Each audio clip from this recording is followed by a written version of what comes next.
listening to Give God 90, where we're not afraid of the tough biblical questions, because we will dig through the language, the culture, and the history to find the truth revealed in the words of our Creator. Well, hello, everyone. Thank you for letting me spend some time with you. Yes, Myra has left me unsupervised once again while she is away taking care of the grandchildren. And, or I should say, enjoying some time with the grandchildren. I do appreciate you listening in. If you like what you hear, those share buttons really work really well, because if you like it, chances are your friends and your family and even your enemies need to hear it as well. If you haven't been to GiveGod90.com lately, it'd be a good chance to check that out. Author Jerry Mitchell's where the books are sold. And hopefully that takes care of all the advertisements. Get them out of the way early.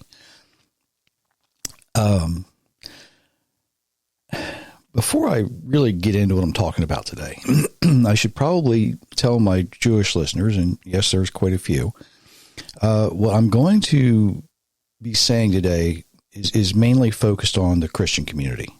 But that doesn't mean that my Jewish listeners aren't going to benefit from this. So stick with me. I think you'll understand what I mean. When our daughter was very young, 7, 8, 9 years old, she questioned everything, and she would argue about anything you would let her argue with you about. I mean, that's just the kind of person she was, and to a great extent still is. But like many young people, her arguments were more about feeling than fact. And I told her one day, I said, look, if you want to argue, learn how to argue properly. Learn how to argue logically. Stay focused on what you want to show, what position you take, and use legitimate facts. Just because you feel like something doesn't mean that that's the way it is. I feel like the sky should be purple. I don't know. Pick your argument there. But just because you feel like it doesn't mean it's true, right? But now that she's much older, there's still times. There's still times she gets. Her feelings get the best of her. She gets a little wrought up when she's trying to express her position, I guess is a good way to say it. But, learning how to argue is a valuable, important lesson that a lot of people aren't properly taught. That's one of the best things to come out of these debate clubs that a lot of schools have, is they learn how to express their position in a way that remains focused on what's going on. It takes feeling out of the equation, right? It's a very valuable lesson to learn how to argue properly. And sometimes when we're taught things, might not always be the correct things, right? When I was growing up, there were some things that I was taught that I later found out simply weren't true, right? I think everybody does. I'm going to use, Santa Claus, the Easter Bunny, or the Tooth Fairy. These things most American children are taught. And, parents say, oh, isn't it so cute? Well, is it? Is it?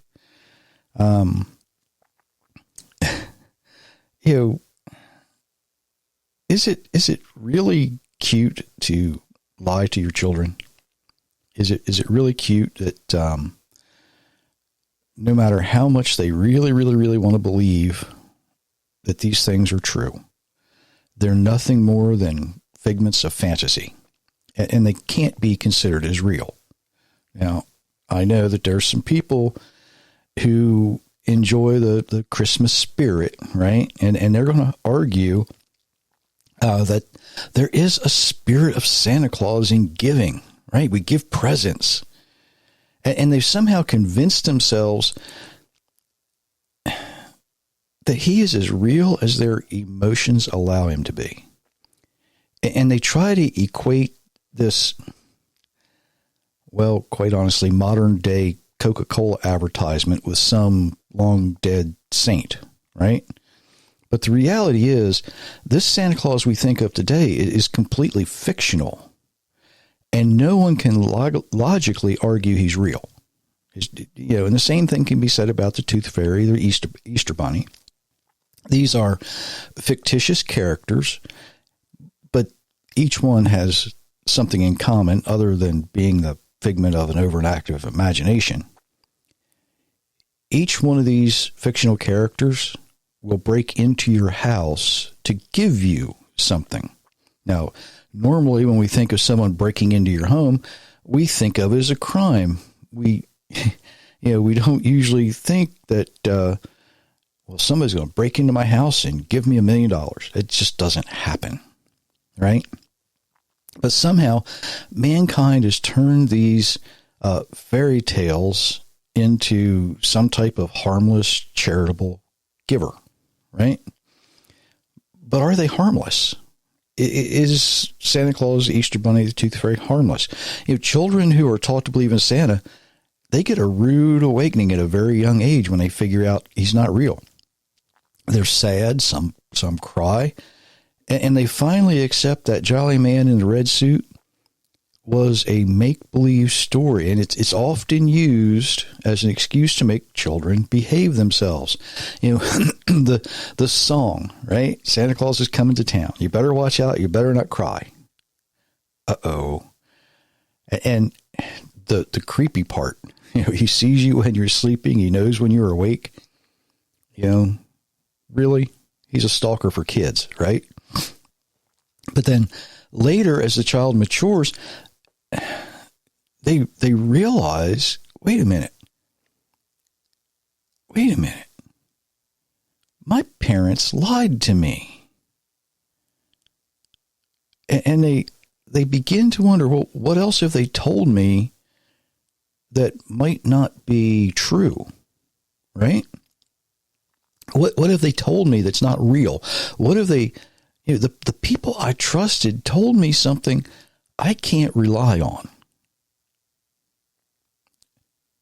And you might think this is a weird introduction to what I'm going to talk about, but Christians have the same response when they realize all of a sudden they're hearing something from the pulpits of the mainstream denominations that don't match what they read in the Bible. Some of them begin to question. Others might try to justify what they hear. And that's kind of what I want to look at. Some of the ways that people try to justify the things they want to believe, but their arguments are often so convoluted, they don't make any sense, and they are very, very far from logical. They can't offer their position in a logical way. They can't argue their position from the standpoint where they're standing on truth. It just can't be done. And I'm going to use this example because something I have heard far too often. Jesus fulfilled the law. Christians like to say that often, and they don't understand what they're saying. And to make it worse, some people take it farther and they will add, well, because Jesus fulfilled the law, it's been done away with. And still others, they'll even put a twist on that. And they'll say, well, because Jesus kept the law perfectly, it no longer applies to us. Now, I wasn't able to find the origin of when these things became part of Christianity, but let's take a look at what the Bible has to reveal about this. In Matthew 5:17 through 20, do not think I have come to abolish the law or the prophets. I have not come to abolish them, but to fulfill them. For truly I tell you, until heaven and earth pass away, not a single jot, not a stroke of a pen will disappear from the law until everything is accomplished. Whoever breaks one of the least of these commandments and teaches others to do likewise will be called least in the kingdom of heaven. But whoever practices and teaches them will be called great in the kingdom of heaven. For I tell you, unless your righteousness exceeds that of the scribes and the Pharisees, you will never enter the kingdom of heaven.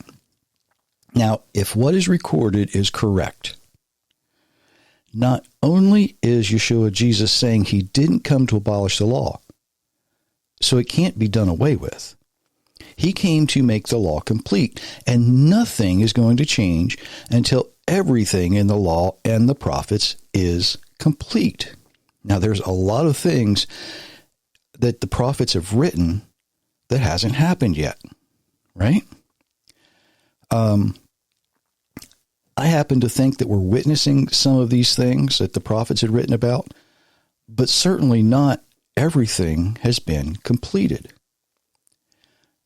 He continues, though, whoever breaks one of the least of these commandments and teaches others to do the same will be called least in the kingdom of heaven. Pastors, are you listening? Are you listening? Whoever violates the law and teaches others to violate the law is going to have a very, very dim future. So be careful what you're teaching. Now, I know, I can hear it. I can hear it. There's people out there screaming, but Paul said. Well, first, let me ask you something. Oh, who are you putting your faith in, Christians? Your Jesus or Paul? Right? Who are you putting your faith in? Just because you think it's convenient, who are you putting your faith in? Second, Paul continued to be obedient to the law. His actions speak volumes. Now, depending on which law you're looking at, whether it's the Mosaic law or some other things, Paul keeps, he's obedient to the law often, like all the time, often. Third, even though there's been a lot added to Paul's letters since he finished writing them, most of it in the 4th and 5th century, what we're able to verify contains no instances of Paul writing the law had been done away with. There's none. And for the folks who are out there saying, oh, the law was nailed to the cross, that's not what Paul wrote. That is not what Paul wrote. In Colossians 2:14, it reads, to the best we can verify, having blotted out the handwriting in the decrees against us, which was adverse to us, he has taken it out of the way, having nailed it to the cross. That's where a lot of people get that confused, right? The law was nailed to the cross. Well, it wasn't the law that was nailed to the cross. It was the handwritten decrees. So the questions that we need to figure out, and you have to take the time to figure this out so you can understand it. What were the handwritten decrees? Who wrote it, and why was it nailed to the cross? The answer can be found in John chapter 19. Pilate also had a notice posted on the cross. So it was the reason it was nailed to the cross was Pilate said, you're going to put this up there. And that was customary to have the accusation for somebody who was being crucified. People needed to know why they were there. They would write it over top of them. Pilate had a notice posted on the cross. It read, Jesus of Nazareth, King of the Jews. But many of the Jews read this sign.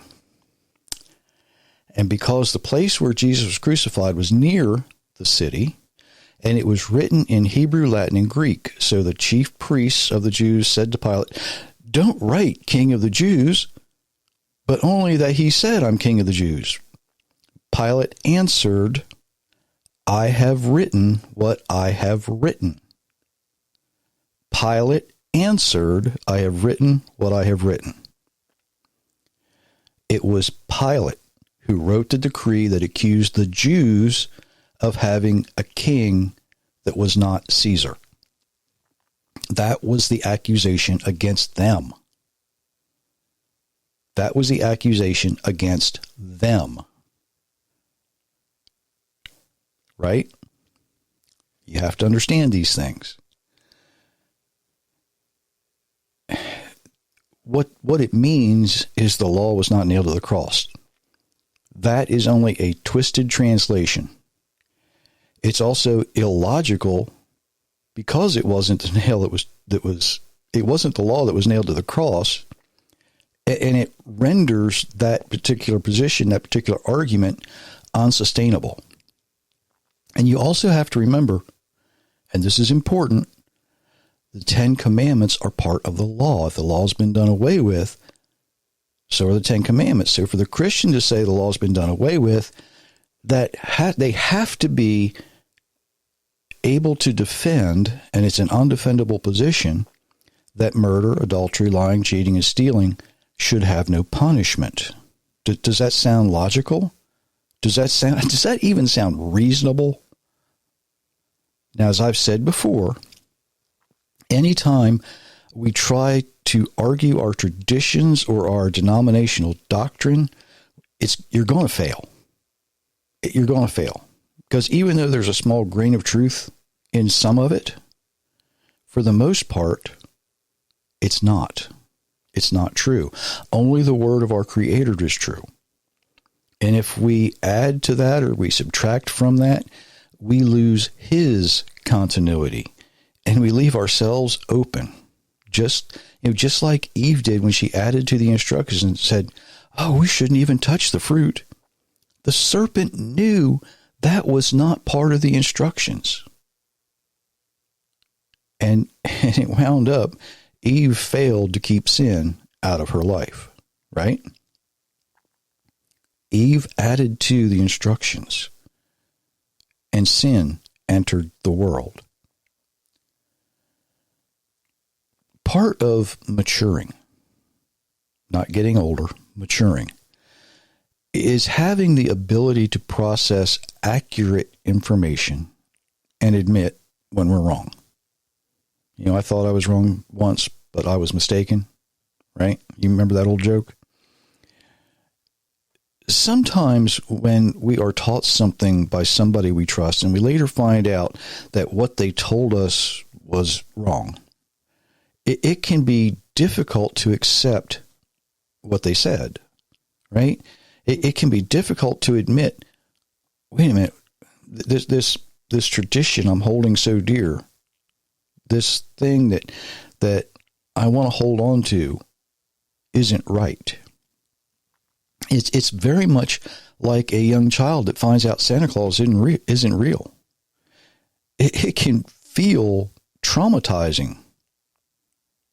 You know, you want things to be the way you thought it was before you knew the truth, before you knew, it's only a made-up story. It's not real. I can't depend on it.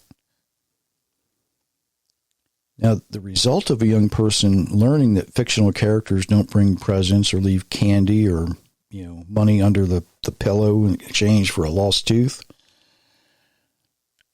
it does teach them an important lesson about trust. And here's something that parents need to remember, all right? The result of a young person learning that fictional characters are fictional, it steals their trust at a very young age. They learn not to trust everything they're taught. So when they go to school, do they trust their teachers? Can they trust the police officer that they see every day? Somebody who's there, who's supposed to be making sure they're protected. Can they trust that person? Maybe you're wondering, well, how should I think about this? Who can I trust? How can I trust? How can I be sure what the next thing I learn is the truth? The short answer,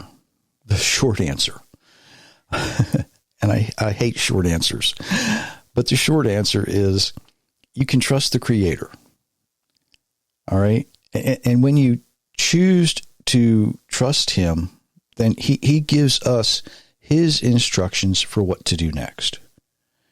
And what His instructions teach us is how to live the way we are designed to live by Him. But as for people, we need to realize not everything we've been taught is right. Okay? Not everything we've been taught is right. Sometimes we should analyze what we've been taught against more accurate information. Not necessarily more information, more accurate information. We need to be able to look at it and say, how does that compare to what I've always thought? Things are not always what they seem, right?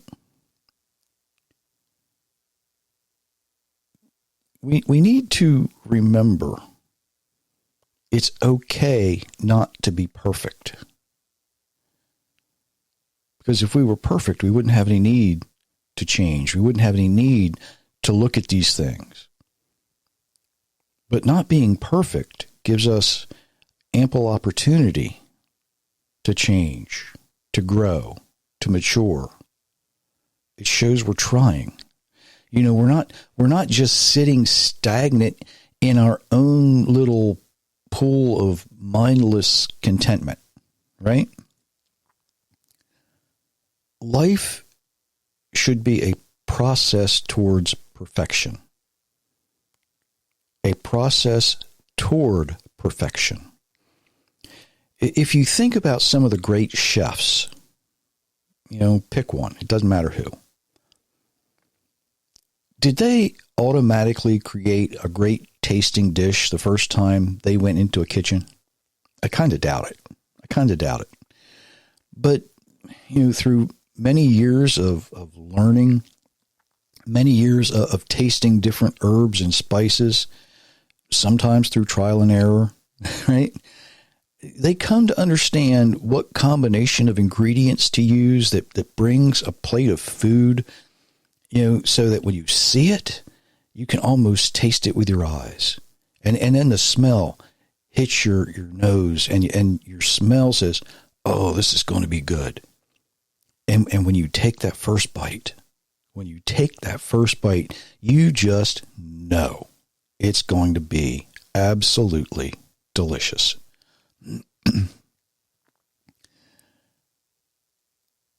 If we stop trying to argue our traditions and our doctrine, and we learn to read the Bible without twisting the context, that gives us the opportunity to grow, to mature.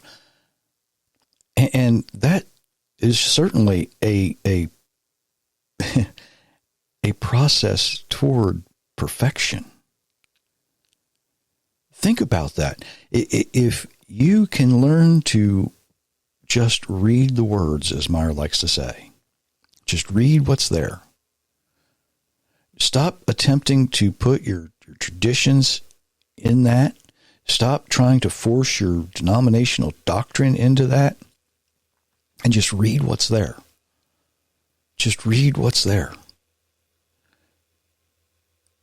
You begin to learn to taste those herbs and spices. You begin to understand what complements things, where to go back for different sources, right? And when you put all of that together with the things that you have learned and compare them and take what is true, then like a chef, putting a plate out that is attractive to the eyes and to the nose and to your taste, you take the Bible and you put it together in a way that you just know it's going to be delicious because it comes straight from the Creator himself without any of the other stuff. It's not going to be too salty. It's not going to be too sweet. It's not going to be all those things that diminish from a good meal. You're going to get the wholesomeness that you deserve. You're going to get all of that. All of it. The good thing is we can learn how to do this, and it's very, very easy. As Myra says, just read the words. Look at what is in the Bible, and don't try to force what we think it should say. Let it speak for itself. Let the words of the Almighty speak for themselves. They will. They will, all the time. And you'd be amazed at what you can learn when you do that, right? So, until next time, I do wish each and every one of you many, many blessings.